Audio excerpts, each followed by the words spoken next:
ఉత్తరాది వాళ్ళ ఛానల్ చూసినందరికీ నమస్తే. ఎలా ఉన్నాయి పప్పీస్? అదిరిపోయాయి కదా.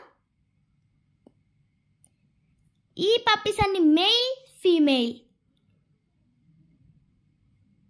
ఈ పప్పీస్ కనుక మన ఇంట్లో ఉంటే భలే ఉంటుంది కదా.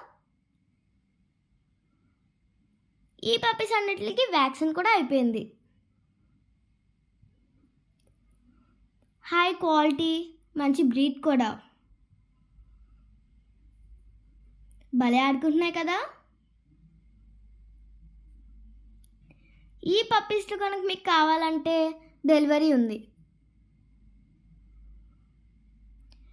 ఒకవేళ మీకు ఈ పప్పీస్లో ఏ ఒక్కటి కావాలన్నా స్క్రీన్ మీద ఉన్న నెంబర్కి కాల్ చేయండి. ఇంకెందుకు మరి లేట్, కాల్ చేయండి.